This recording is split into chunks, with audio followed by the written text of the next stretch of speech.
Right, so shall we start? Yes, I've requested Abdul Hadi Saab to start with the translation, the recitation of the Holy Quran, and followed by the translation. But if I can please request Abdul Hadi Saab to please translate Tilawat for us. Thank you. أعوذ بالله من الشيطان الرجيم بسم الله الرحمن الرحيم ادعوا إلى سبيل ربك بالحكمة والموعظة الحسنة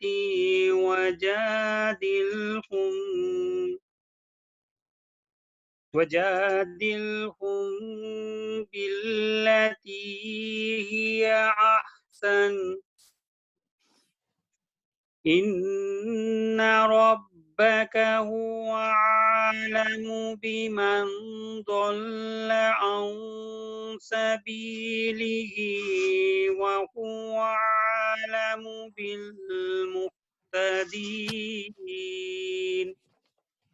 Translation: I seek refuge with the Satan accursed.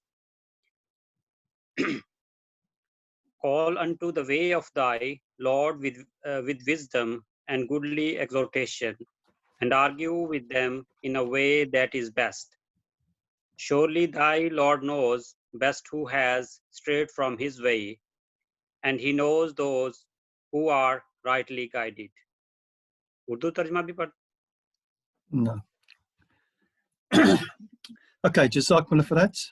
So the topic we've decided to do today is the equality in Islam.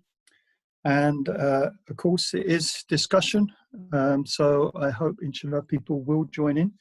But first of all, let me give my talk, and then we'll open it up for discussion after that, inshallah. So, first of all, what does the Holy Quran state? So, the Holy Quran says that, O mankind, we've created you from a male and a female, and we've made you tribes and sub-tribes, that you may know one another. Verily, the most honorable among you in the sight of Allah is he who is most righteous among you.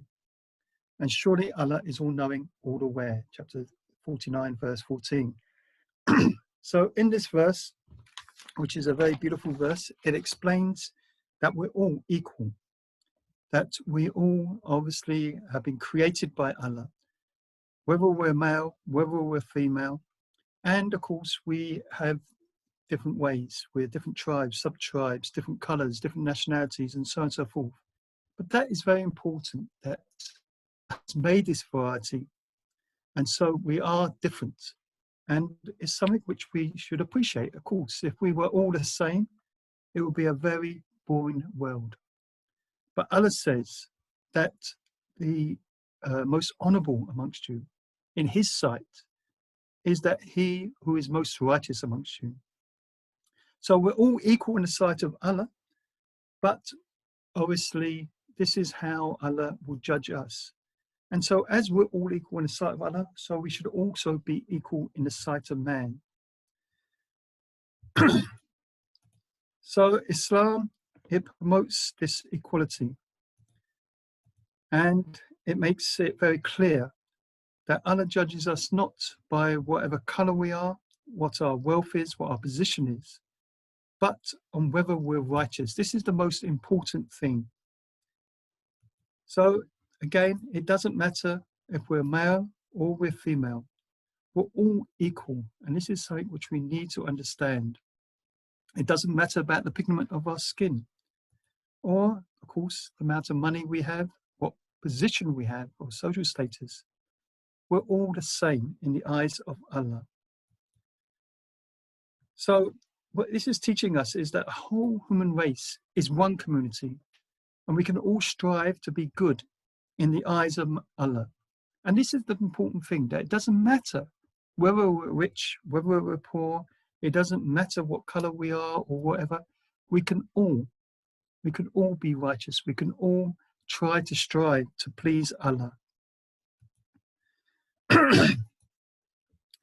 So, of course, we see that in this world, in this physical world, we have the different abilities. Man can strive to improve himself. And so he can attain power, he can attain wealth, he can attain position, etc. And that too, of course, is a wonderful system of how we are able to progress. From this progression, of course, it means that we can learn from one another and develop. But we should never lose the real goal in life, and that is always to attain this nearness and pleasure of Allah. This is why we're created, and this is one of the blessings of Islam, that it teaches us this purpose in life, that we're here for the worship of Allah. We're here to raise ourselves, no doubt, but raise ourselves in righteousness. That is the most important thing. The Holy Prophet Muhammad, in his farewell pilgrimage, again gave a wonderful teaching. He said, "O ye men, your God is one, and your ancestor is one. An Arab possesses no superiority over a non-Arab, nor does a non-Arab over an Arab.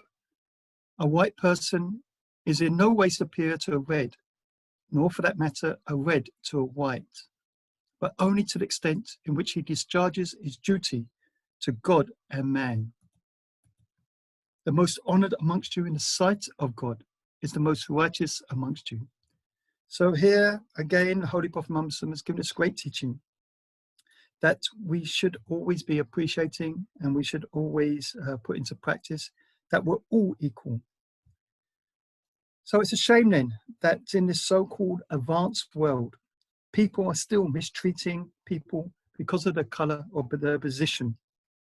So they should look at the beautiful teachings of Islam for guidance.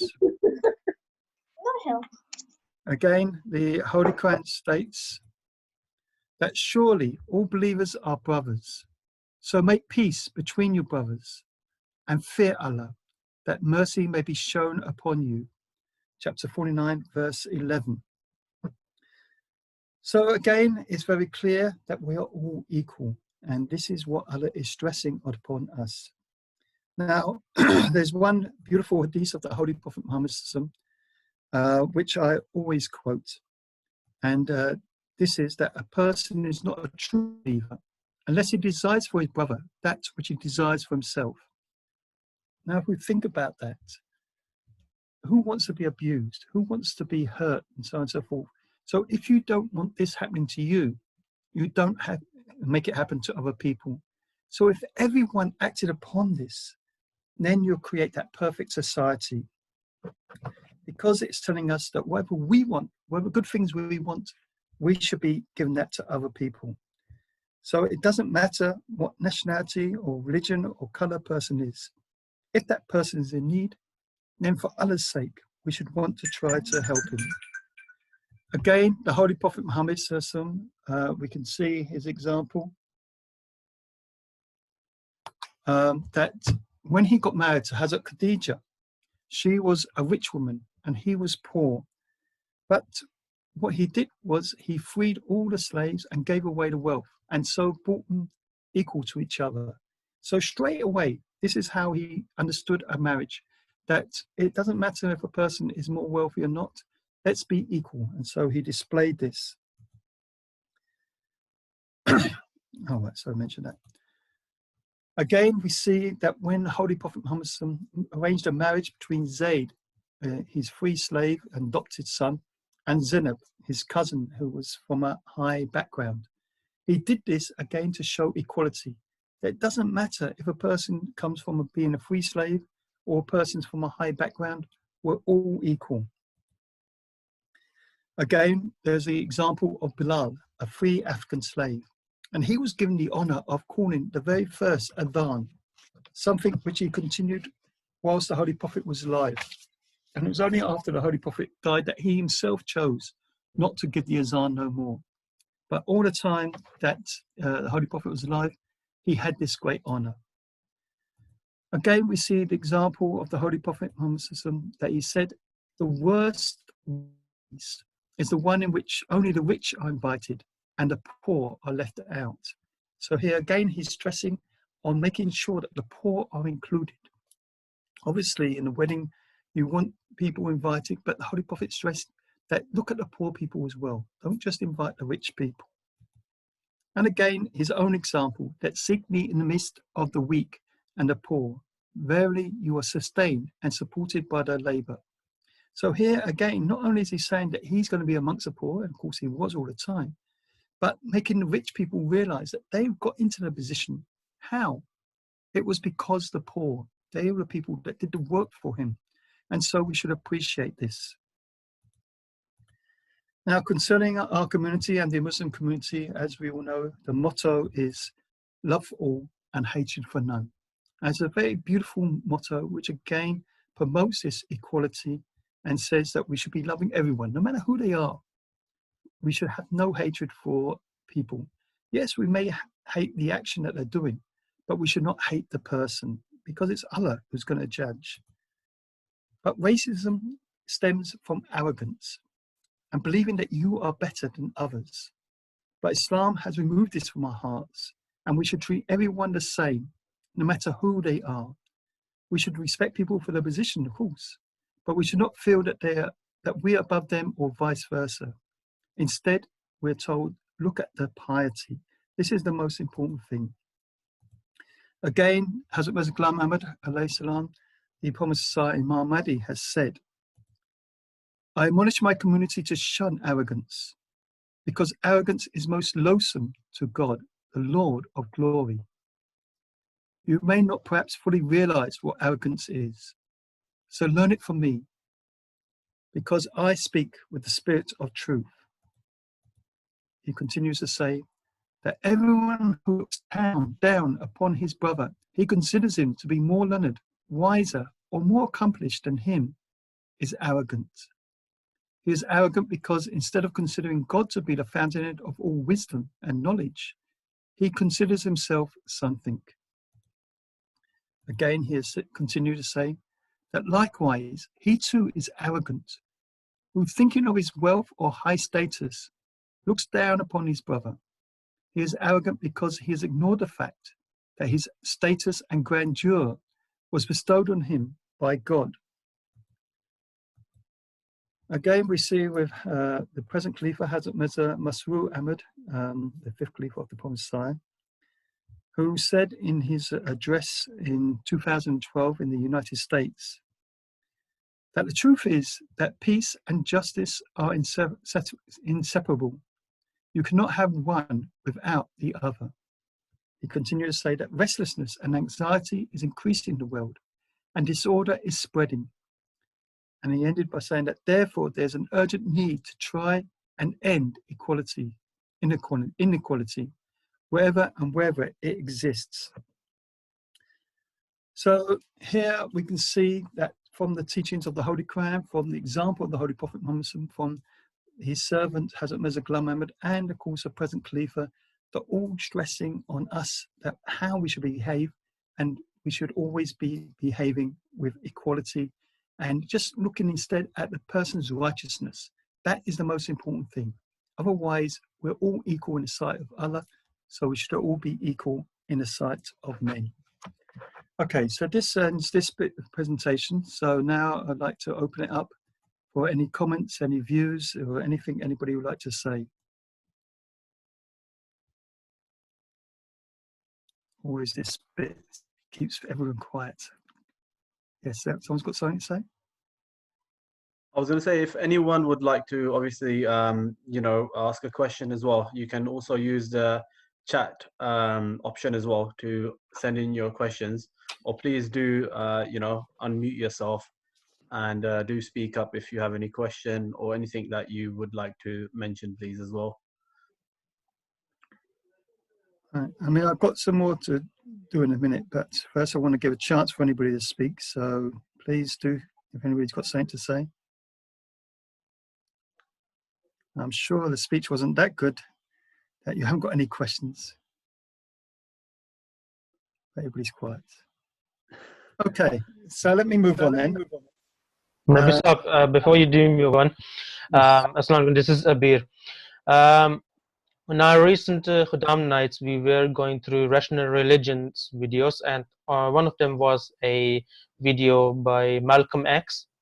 Who did go to Mecca, and he wrote which a very famous letter from Mecca, and he wrote in that he has he was a black guy, so just let me know that he thought that there's a white supremacy going on in this world. But he went to Mecca.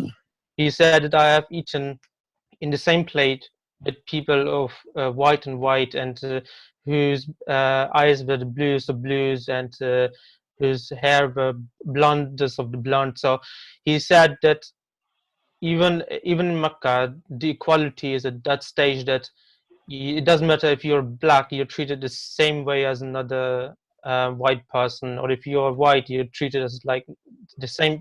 The equality does exist in Mecca and in the Muslim world. And the main thing in the end, he said that if people were to accept the oneness of God, they would also accept the oneness of man. Obviously, with Malcolm X, we know that in America, unfortunately, he was preaching that the black nation was the only nation of Islam. And of course, he created the Nation of Islam, things like that. As you mentioned, it was only when he went to Hajj that he realized, when he saw this beautiful show of equality, that everyone was the same. And of course, this is a great lesson that we learn with Hajj, that first of all, the Ihram teaches us, the two white unsung cloths, teaches us that we're all the same and we're all there for the purpose of God. And of course, everyone is moving around doing the tawaf together.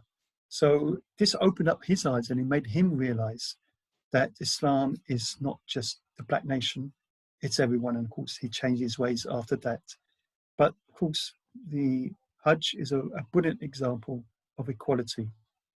Good, we've got some people asking questions. So let's start with Amir. Amir, you want to say something?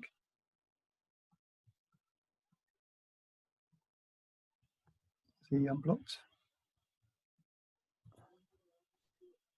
Yes. Assalamualaikum, Taisab. Welcome, Islam. You okay? Yes, alhamdulillah. Just wanted to ask a question about there is equality in Islam. So we know that the Prophet Muhammad sallallahu alaihi wasallam came and abolished slavery and gave equal rights to all peoples. But I was watching some I don't know, YouTube or something, and they were saying that slavery exists still today. Yes, of course. Yep. Well, I mean, that's man. Islam, obviously, pre-Islam, there was slavery. And of course, there were many slaves. And as you said, the Holy Prophet Muhammad, he set about to try to remove this, to get people to buy the slaves and free the slaves. And his own example, as I said, was he freed the slaves.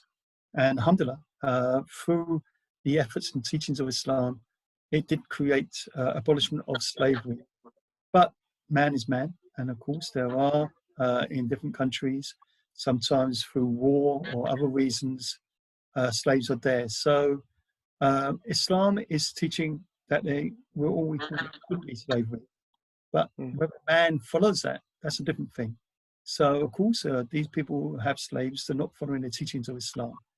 And it happens. We know that there's still slaves in this day and age, but it shouldn't have happened. And certainly with the teachings of Islam, it removed that concept of slavery. Okay, Jazakallah. And Toby, you want to say something? Okay. Yeah, assalamu alaikum. Welcome, sir. Apologies, Murabisab. It can be late and I have another meeting, community ambassadors meeting. I will be attending in the next 10 minutes or so. But Jazakallah for the presentation. I think it's important, alhamdulillah, as you have alluded very well, but I don't want to take people's time. I think we have a big challenge. Yes, Amir Saab, you're right, and Murabi Saab is right. The answer he gave. Right now, you put your foot in any of these Muslim countries, they call you miskin. So yes, these are humans, but then we have to be able to answer the outsiders. How does that really does not match with the Islamic teaching? Okay, I finished that. I'm a convert to Islam Ahmadiyya, and I don't want to hurt anybody at all, those one who are listening, but it's a lesson for us all to learn that if the Arabs have made mistakes, the Ahmadis should not make the same mistakes, because those who are not involved in Tabligh, they may not know, but those who are involved, they know. We have converts who have accepted Islam from African background, English background, and they have been sadly pushed on the side. Are we equal? That is not equality. If we are claiming to be that we are the true followers of the Holy Prophet Muhammad sallallahu alaihi wasallam, how many of you people listening me today who are prepared to give your daughter to anybody from Bangladesh background? And I'm not discriminating any race. We have this sick disease in Ahmadis so bad that is so beyond, and we claim to be the followers of the promised Messiah. I'm sorry, Murabi Sab, but I thought I wanted to share. As an Ahmadi, we are saying Arab, Malcolm X wanted to Arab, this and that, whatever it is. Yourself, you're stabbing each other in your back. So we can never, ever, ever be the people which the Quran says, Kuntum khaira ummat. I am very worried. I got a daughter, and I'm not advertising on here that she wants to get married, but I'm worried that this so-called perception in Ahmadis, and I'm not saying about the Jama'ah, where is my daughter going to get married as a black-skinned person? People, they are looking for somebody who is fair-skinned, white, black, this. And at the same time, it's a hypocrisy. When the white people join the Jama'ah, they're pushed out. So I don't think we are actually talking from our core of heart. I wanted to share this. I'm sharing this from my heart of heart. I'm sorry to share, but this is the fact that those from Qadian, they feel they are more superior than those from maybe Punjabi. Those from Punjabi, they feel they are more proud than those from Africa. So this can never be the equality. I'm sorry to share, but that is from my heart of heart. And until we change, this is what the Quran says, in Allah la yughayyiru ma bi qawmi hatta yughayyiru ma bi anfusihim. God can never change the people. We can claim Jesus is dead, we can claim equality, this and that, love for all. I tell you what, we don't say salam to each other. We are not prepared because we find ourselves so superior. We find we are above others. If there is anybody listening, I thought it is time we wake up, not just words. Jazakallah.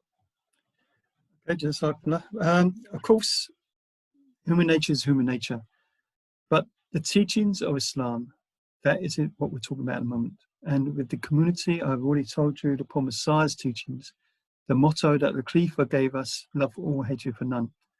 And that needs to be put in practice. Of course, people are weak, and sometimes their own prejudice or sometimes politics and other things come into it.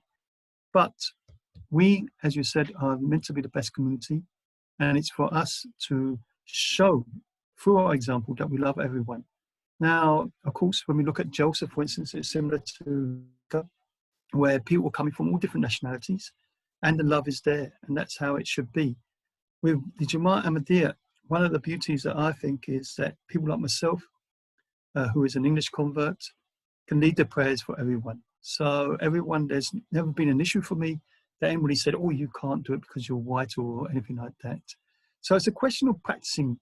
And this is what we're trying to do. We're trying to get through to the people that put into practice the teachings. Don't just say the words, practice what you preach. And if you practice what you preach, it will remove this equality. But yes, of course, man is weak. Sometimes it happens there. But the Jamaat is trying its best to remove these sorts of things, and it shouldn't be there. But human nature is human nature. So sometimes it happens. But there are opportunities, and I think, we've got the way to create this equality if we act upon the teachings. So that is what everyone should be doing, acting upon it. And I hope you find someone for your daughter. Right, Manawa Sab, you going to ask a question?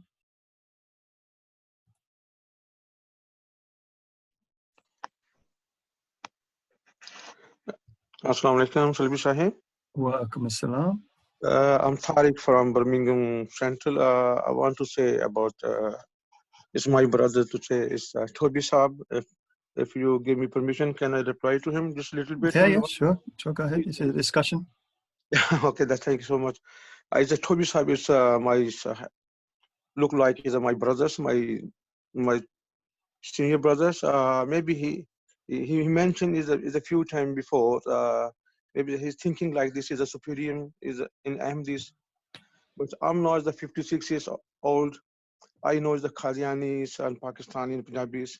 I never ever found in my life someone say I'm superior from the black or the white or the Asian, Punjabi or the different no. But everybody have the choice and they want to give his own girl someone black or white. They have their own choice. But nobody is a supreme or superior in the Jamaat. I'm agree with you. Unfortunately, maybe it's mentioned before 2-3 times. I heard from Toby Saab. I'm respected him really is too much as my brothers, yeah. But still, his wife is the Asian, is a Pakistani. What is the age? That's a different things. But my request and humble request is that Toby Saab, please don't say nobody in superior in the Jamaat. Only taqwa is the superior in the Jamaat, inshallah. And I'm happy and agree with that. Is a Salbi Saab, he give the answer us. Thank you so much. Assalamu alaikum. Welcome, assalam. Salvi Saab, this is Dr. Maqsood from Wolverhampton. And I wish to reply to Toby Saab as well. Yeah, sure, go ahead. Toby Saab, you probably knows this, that you are the most respected brother in Wolverhampton Jamaat, and including me and everybody in our Jamaat respect you more than anybody else. And I am telling you this from my heart, and I can tell you from other brothers' side as well, that your respect and regards are the highest in Wolverhampton Jamaat. And I've seen this in other Jamaats where you have been before. You may find certain one or two individuals, and we are all human beings, and we all have, this kind of attitude, personal liking and disliking. But I can tell you, Jamaat cannot allow or discriminate anybody, whether it's black or white.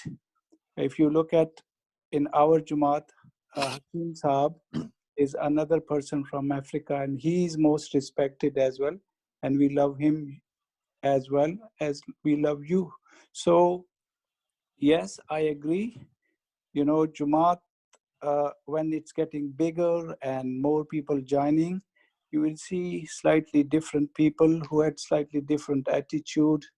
And I do experience myself similar type of thing occasionally, not always, but majority of Jamaat, and as you said, taqwa, the people who have taqwa will never discriminate anybody.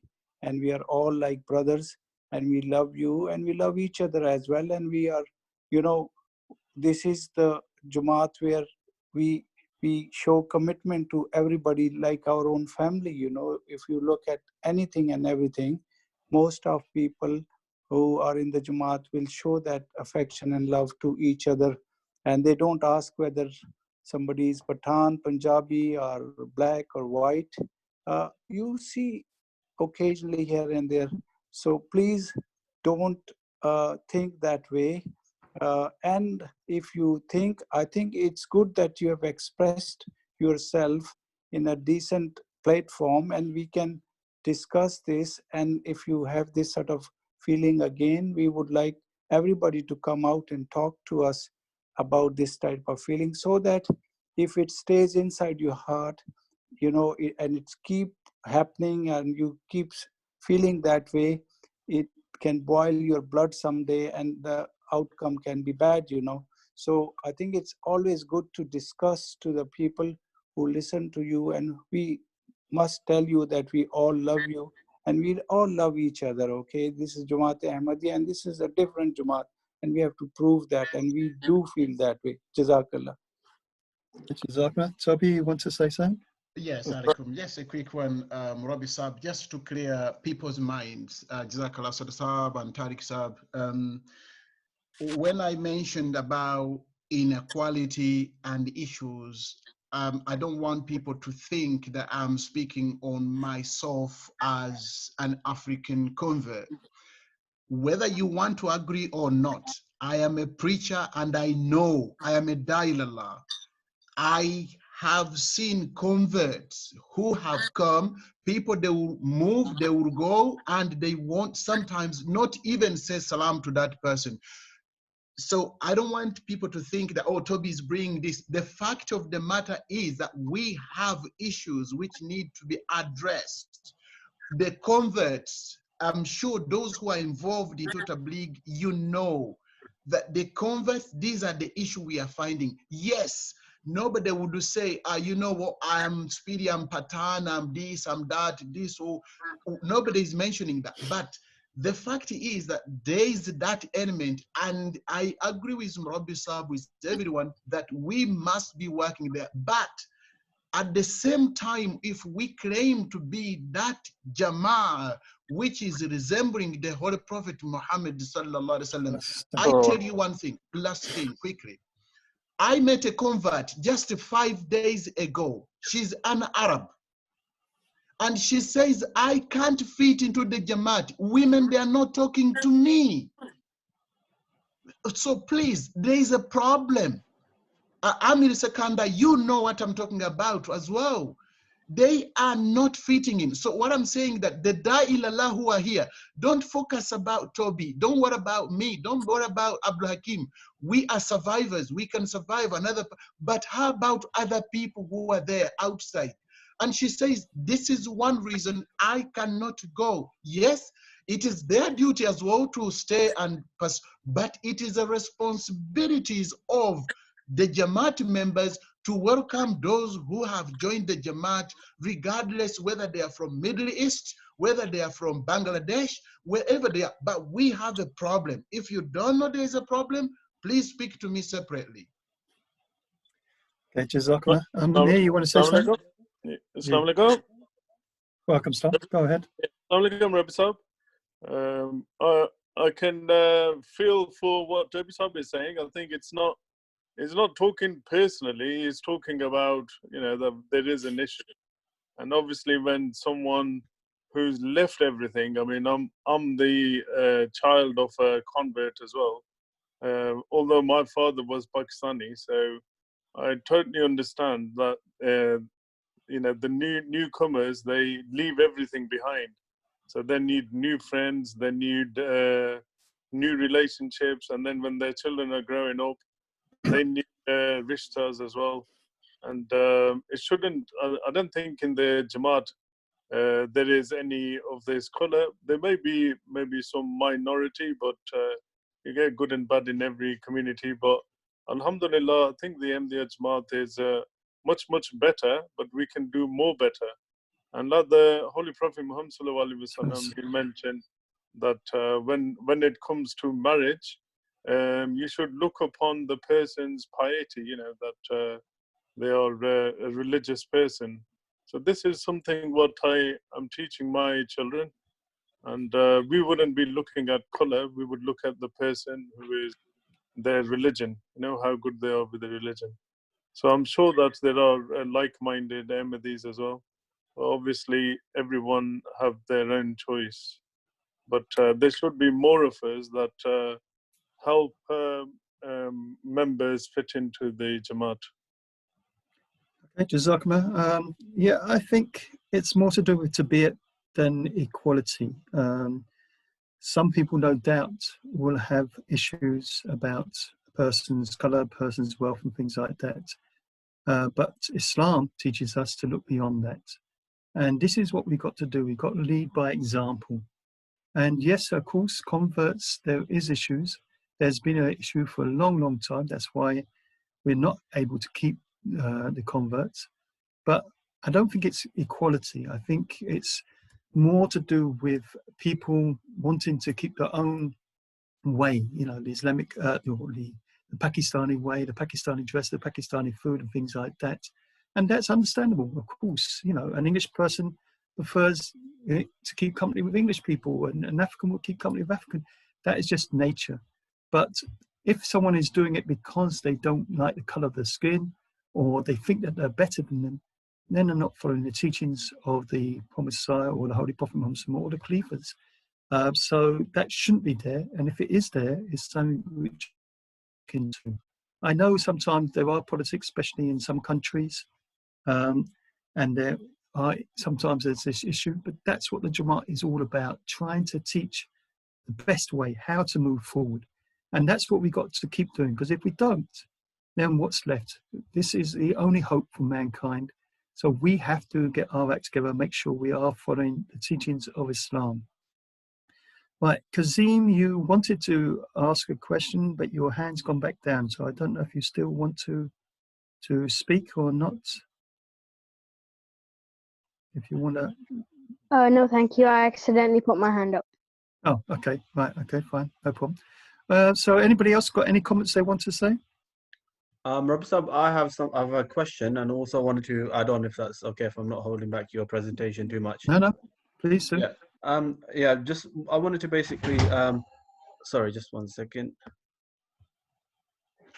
Yes, Rabbi Sab, I wanted to basically add on that, in Jamaat as well, and over the many years, we have been kind of promoting in our Jamaat campaigns, leaflets, equality, freedom, respect and peace. These are the words that we have been promoting very actively, in our campaigns that we have had. And, also it says in the Holy Quran, please do correct me if I'm wrong, it says that the best person is the person who, respects his wife, and treats her equally. So how can we, yes. So how can we as, Muslims, and how can we as human beings actually as well, follow all these kind of teachings at the same time, as has been mentioned, that it comes down to our instincts and what we actually are inside and the decision that we make. But how can we truly follow these things, and how can we actually follow them in such a way that we are respecting everyone, and we are doing it from our hearts, and we are we're not just doing it just to show off something like that, but we actually do it, and that is our our moral, and that's who we are. How do we actually do that? I just wanted to ask if you could please explain on this one. Yes, I mean, that's obviously, as we said right from the beginning, the first that I stressed on, that taqwa, that the most honorable amongst you is those who are righteous in the sight of Allah. So for Allah's sake, that's how we should be behaving. And of course, we all come in, we're all learning as such, but we have the wonderful example of the Holy Prophet Muhammad, who didn't just use words, but he put it into practice, and he made sure that his followers also put it into practice. The same with Hazrat Mirza Ghulam Ahmad. He's come, he's taught these things, he's told us how we should behave. So it's for us now to strive to win God's blessings. And if we strive to win God's blessings and do things for Allah's sake, this thing is easily overcome. And we don't see the people's color, we don't see the position, we don't see the wealth or anything like that. We judge them on their righteousness, and that's how it should be. that we are all servants of Allah. We're all trying to use this life to get closer to Allah. And that's how it should be. So, yes, unfortunately, there is weaknesses in man, but it's easy to overcome if we act upon what is being taught to us by the Holy Quran, what Allah expects from us. So this is the easy answer. Develop the taqwa, develop the righteousness. That's why I said earlier, it's about tabi'at rather than equality, that we need to develop ourselves, develop our relationship with Allah, so that we're always doing things to win Allah's pleasure. And this is why the Khalifas are constantly telling us that every day you should do self-examination. You should look over what you've been doing, how you've been behaving, and making sure that this is pleasing for Allah. And if it isn't, change. It's as simple as that. So there's no reason why we can't have equality. We don't have this equality. It's not something we can't do. We should be looking at each other and helping one another, no matter what color they are, no matter what their position in life are, whether they're rich or poor, is here or there. If someone is in need, we should be helping them out. So this is how we should be acting. And if we act upon it, then of course, alhamdulillah, there will be this equality in Islam. Okay, anybody else got any comments they would like to say? I'm pleased that there's been a lot of comments this time. That's good. No. Well, I think the time is such that it's, 3/4 an hour has gone. So I think rather than go into a new subject, which is basically the same subject, but showing another presentation, do you want to leave it there, or do you want me to show you the other bit? I think if the other subject is too long, then we can continue with it from next week, if that's okay. Yeah, the other subject's really about the protests and things like that, and what's the Jamaat saying, and it's more of a discussion, and then just putting forward what the Jamaat's position is. So we can do it another week, or you can continue. It depends on your time, because it's coming up to 7:45. So I think, if we start that, it's going to be at least 15-20 minutes. Fine, I think let's maybe put it for next week, so that inshallah we get a good discussion like we did this time as well. And Inshallah. Okay, so Amir, do you want to say something, or are you finished? Yeah, Rabbi Sab, I was going to say, if maybe you can keep this conversation going and start this subject next time. Maybe somebody else want to make any comment. At the moment, equality is a hot subject in the press with, where George Floyd that was murdered in America. And I think maybe you can touch on that. Okay, so next week, inshallah, like I say, we'll go into whether we should do protests and whether we should be having this, again, it's similar to, what's happening now, over Black Lives Matter and so on and so forth. So we'll deal with that next week, inshallah. I think let's finish this for today. So unless someone's got any more comments, we're putting an end to it today. Right, okay, so please, can you join me in silent prayer? Okay. Bismillah.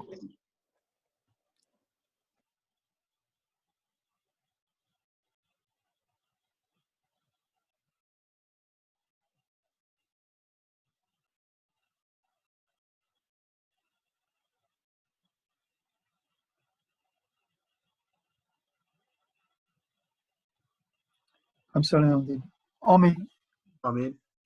Okay, Jazakallah, and hopefully we'll see you all next week, inshallah. Jazakallah ji, Jazakallah. Jazakallah, Rabbi Sab, Khudafis.